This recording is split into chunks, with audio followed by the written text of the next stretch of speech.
So we're starting a new series today. Oh, calm down, it's not that exciting. So we're going to start looking at the Gospel of John, which is exciting, genuinely, properly exciting. It's different. He has a H in his name, completely different, so it's fine. My next preach is going to be titled John on John on John. But today we're going to start with the opening of John. So Heather's going to come and read the first 18 verses of John 1 for us, yeah? 18 verses of Okay. So, John 1, verse 1. In the beginning, the Word already existed. The Word was with God, and the Word was God. He existed in the beginning with God. God created everything through him, and nothing was created except through him. The Word gave life to everything that was created, and his life brought light to everybody. The light shines in the darkness, and the darkness can never extinguish it. God sent a man, John the Baptist, to tell about the light so that everyone might believe because of his testimony. John himself was not the light. He was simply a witness to tell about the light. The one who is the true light, who gives light to everybody, was coming into the world. He came into the very world he created, but the world didn't recognize him. He came to his own people, and even they rejected him. But to all who believed him and accepted him, he gave the right to become children of God. They are reborn, not with a physical birth resulting from human passion or plan, but a birth that comes from God. So the Word became human and made his home among us. He was full of unfailing love and faithfulness. And we have seen his glory, the glory of the Father's one and only Son. John testified about him when he shouted to the crowds, "This is the one I was talking about when I said, 'Someone is coming after me who is far greater than I am.'" Exactly in that tone, yeah. For he existed long before me. From his abundance we have all received one gracious blessing after another. For the Lord was given through Moses, but God's unfailing love and faithfulness came through Jesus Christ. No one has ever seen God, but the unique one who is himself God, is near to the Father's heart. He has revealed God to us. It's quite a tongue twister, that one. Yeah. So I'll pray and then I'll dive in. So, Father, I just ask that as I speak today, it would be inspired by your Spirit, that it would be coherent and make sense, and that we would all feel encouraged and challenged and more enlightened as to who you are and what you're about from this time together. Amen. So, a few weeks ago, my sister for my birthday took me to see Star Wars A New Hope. You may be thinking, that's clever, did your sister have a time machine? Or did you just watch it on Disney+? And it was neither of those things. Instead, we watched it in Cardiff Castle, in the grounds, like on one of those outdoor projector screen things. And it was really, really cool. It was so cool, in fact, that we had to buy blankets. But it was really, really good. And what I found was, when the words flashed up a long time ago in a galaxy far, far away, I was properly, genuinely excited, despite the fact that I've read those words many, many times over the years. I was there and I was like, actually, I'm in. And it was like being a child again, reading those words for the first time and being immediately sold. Like, it was attention grabbing. I was like, oh, this is going to be good. I'm excited for this. And so I feel like that is the opening to John a little bit. It grabs your attention and it tells you this is going to be good. And I love the other Gospels, Matthew, Mark, Luke. But to me, this is more attention grabbing than any genealogy. This is going to be epic. This is cosmic. This is huge. And so as good a job as Heather did of reading through these verses, I've just got a very short video that goes through the first 5 again, which sort of is what happens in my head when I look at these initial verses of John.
But it's like, oh, this is going to be epic. This is huge, and I'm excited for this. And like John opens in just such a exciting, wonderful way. And it starts with the words "in the beginning," which of course should be really familiar to us. Why? Genesis. It's Genesis 1, isn't it? Yeah, in the beginning, God created the heavens and the earth. So immediately, John points us right back to the beginning of creation, of the world, of the universe, and everything. But he doesn't say, in the beginning, God created the heavens and the earth. He says, in the beginning was the Word. And when I said to Heather that I was preaching on the Word today, she was like, isn't the bird the Word? I was like, no, it's not talking about the bird is the Word. Jesus! We're talking about Jesus! Crazy, I know. And also, spoilers. But yes, it's the Word. And it's this word, logos, which many of you will be familiar with, this Greek word. And one of the things that I find really funny with the word logos is the software that I use largely to prepare for sermons is some software called Logos. And the website is logos.com. But if you say that in English, it's just logos. So I imagine there's thousands of people every year who are going to a website expecting to find various examples of good logos and designs and things, or maybe AI-generated logos. And they're like, this is stuff about Jesus. What's going on? But you've got this word logos, and that doesn't mean a whole lot to us, like the word, but back then there would have been very much two understandings of this word. I think Andrew might actually be able to explain it better than I can, but my understanding is that the Greeks had this sort of philosophical notion, which they used this word logos for, which describes sort of like the underpinning force of the world and the creation and everything in it. And I say it's hard to say the word this underlying force without really hamming on with the Star Wars theme that I've lent on. But it was sort of this philosophical idea, this impersonal force that was sort of like the rules and the founding forces of the universe. So you had the Greeks who would have understood it that way. Then you had the Jews who understood that God spoke the universe into being. You know, let there be light, and there was light. And Psalm 33 says, by the word of the Lord the heavens were made. So they would have understood this as sort of an extension of God's creativity into the universe. You had this impersonal force and this extension of God. And then, so John sort of like lures them almost into a false sense of security, goes, oh, that thing you're familiar with, and then says, the Word was with God, and the Word was God, which is a really great line, isn't it? It's a really great verse, but it's kind of confusing. Does anyone else does that melt their brain a little bit? Because it really should. Like, if you're unfamiliar with the Christian faith and you read that, you'd be like, well, which is it?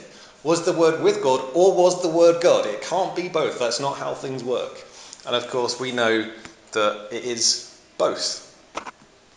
Because we know that God is a Trinity. A Trinitarian God, three in one, Father, Son, and Holy Spirit.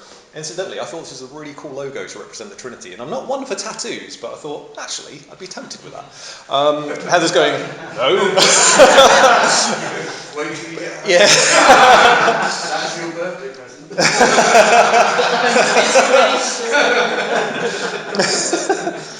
But we have this, God who is three and one. There's that great song that we do for one of the all-age services, which is 1 + 1 + 1 is 1.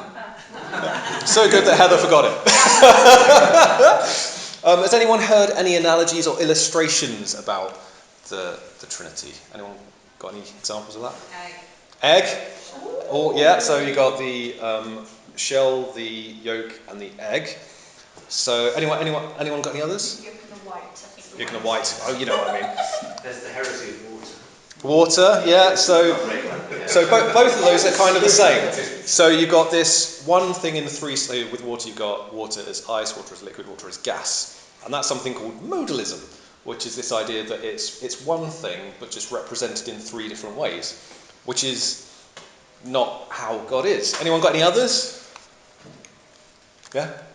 I would be a wife, a mother, and a nurse. Yeah. So that's. Well, the one I had was family, so father, mother, and child, which is kind of similar to that. That one is good because it sort of speaks to the relationship, which is good, very much who God is. But at the same time, you end up with three different beings, don't you? Like I look a little bit like my dad, but I am not my dad. And I definitely don't look like my mum. Well, a little bit, because genetics, but we're three completely separate people. And so that's tritheism, where you end up with three gods that are sort of in community together, which is also not God. The other one I had was an apple. So you have the flesh, the skin, and the seeds or pips or whatever you call them. And that's sort of partialism, where God is only complete if all those things are together. And so the difficulty with the Trinity is every way we try and explain it or understand it falls flat in some way.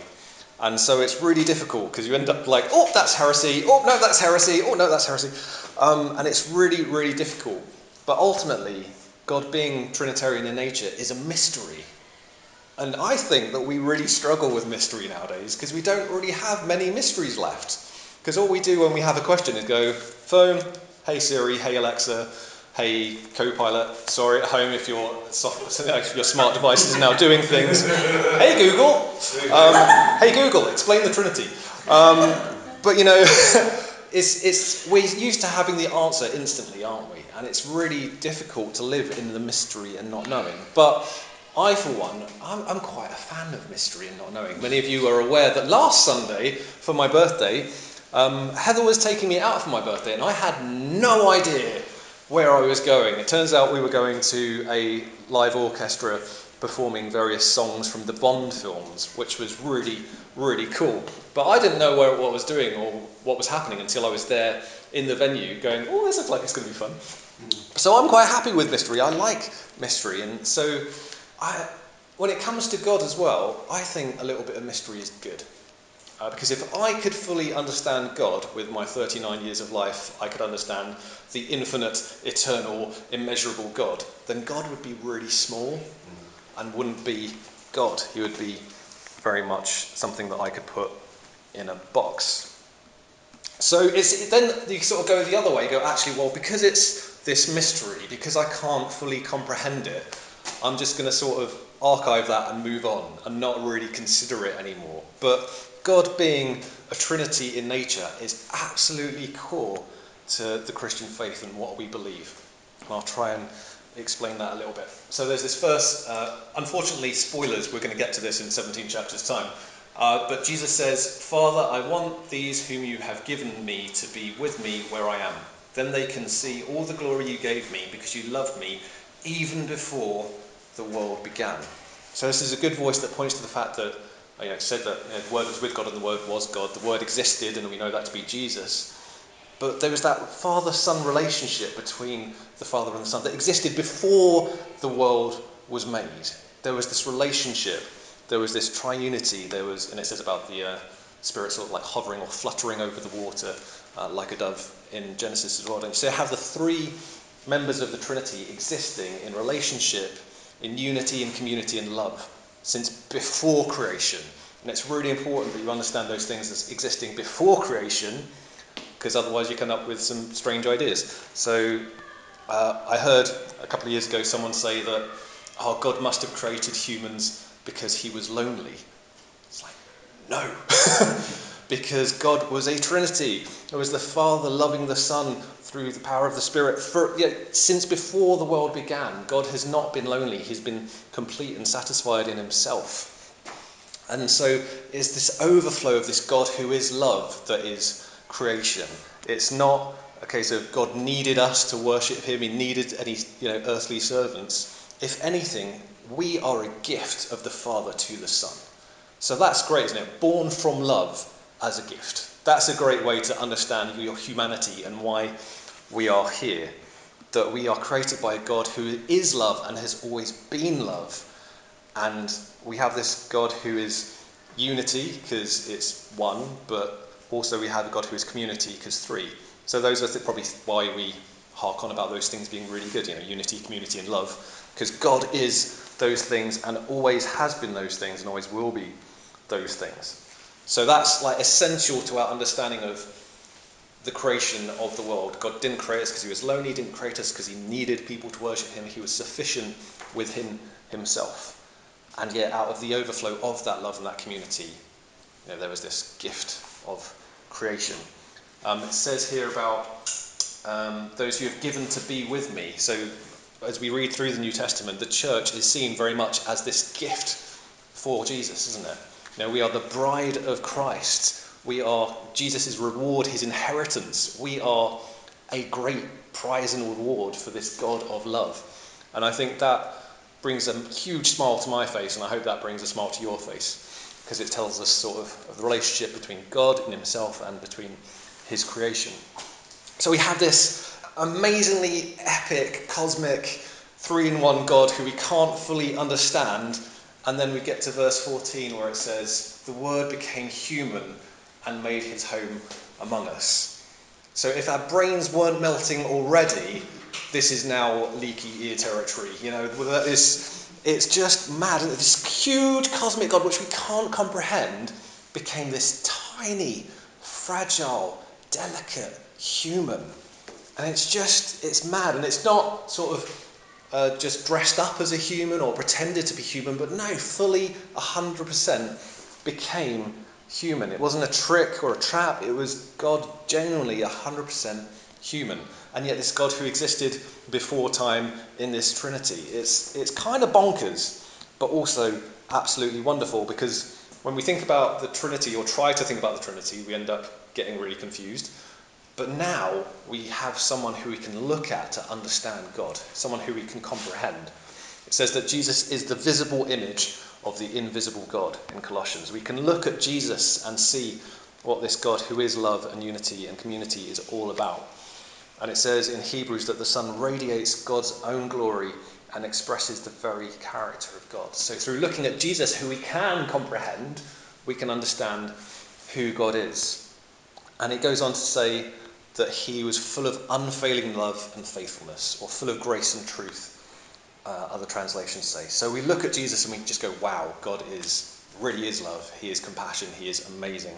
He is wonderful. And we can wrap our heads a little bit better around who God is. No spoilers. So that's great. So we can understand God more, but equally, God is less detached from us. God can sympathise with us because he's been through what we go through.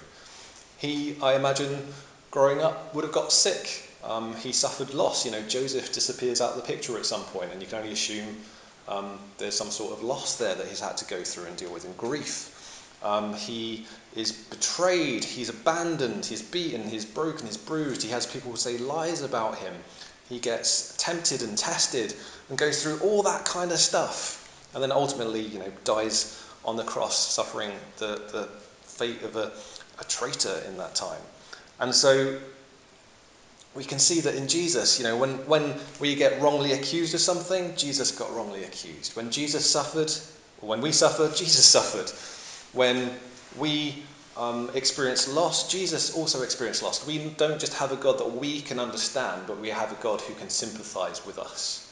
And that is absolutely incredible.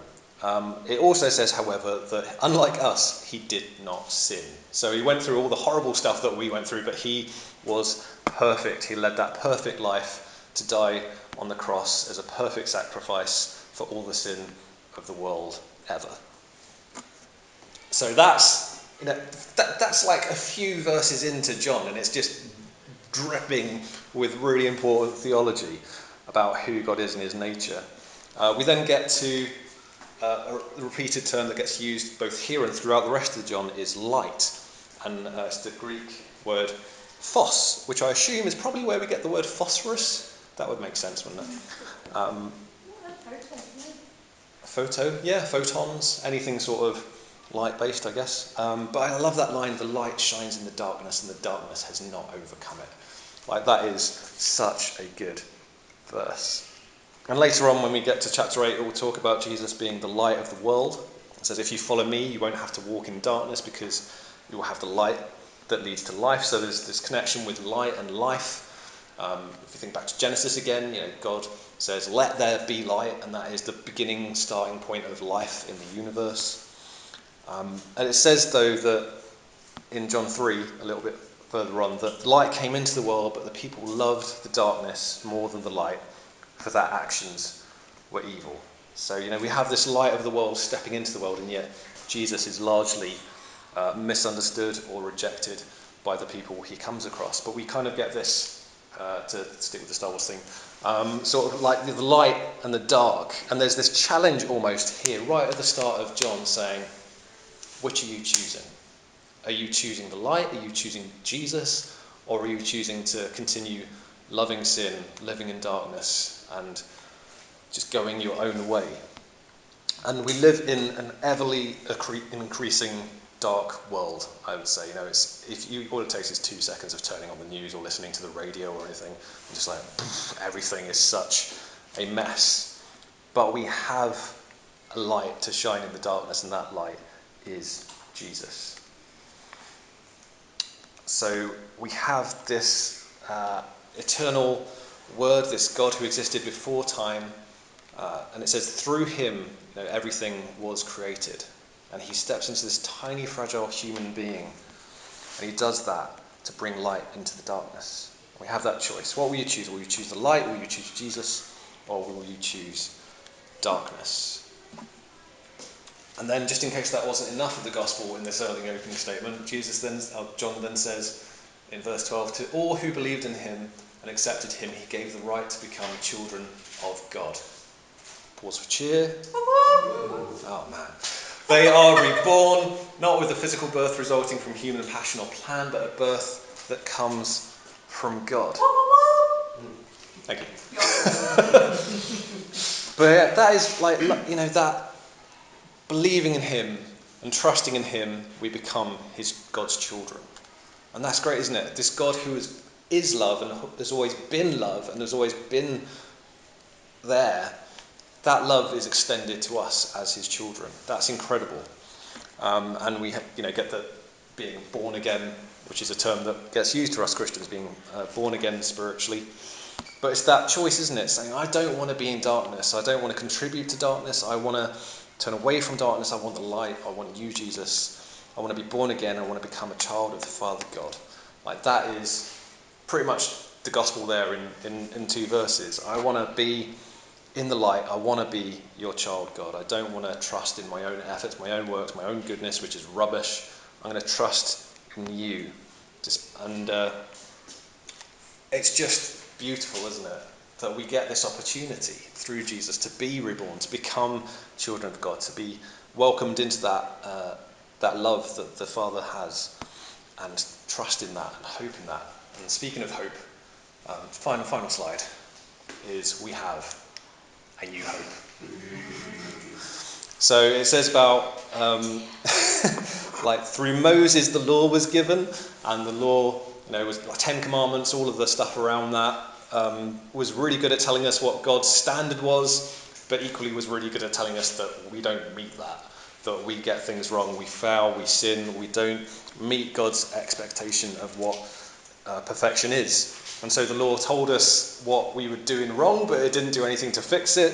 But it says, but in Jesus, unfailing love and faithfulness comes, or grace, it probably says in other translations. Jesus lives that perfect life that we couldn't live, to meet that standard and fulfill the requirement of the law, to die in our place, to bring us hope. So we have there in the opening of John hope, we have light, we have life, we have such good stuff. And we can see in Jesus who God is like. So as we look through John over this next, I was trying to work it out, it's a lot of weeks, especially if we go bit by bit. It's going to take us quite a while, but I think it's going to be a great while to take, if that makes sense. But yeah, we are near to the Father's heart when we accept him.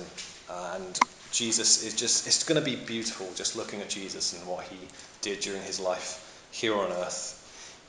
And hopefully it will encourage us. So that is the opening to John, but hopefully that will do what it does for me, for you, which is that, this is going to be good. This epic, huge, Trinitarian God that we serve, who is love, became this tiny, fragile human, both so that we can understand who God is and God can sympathize with his creation. It's going to be awesome, and in Jesus we have that hope. So it's going to be exciting, and next time it is going to be John on John on John, which is going to be interesting and definitely not confusing in any way, because it's going to be me talking about the book John, talking about John the Baptist. So it's going to. It's kind of in their passage. You might be thinking. It's the next bit. It is the next bit. Yeah, you did mention John the Baptist in your reading. You may have been wondering, like, hey, there's this whole bit about John. Why haven't you mentioned that? So yes, just going to cover that, like John in a big bulk next time round.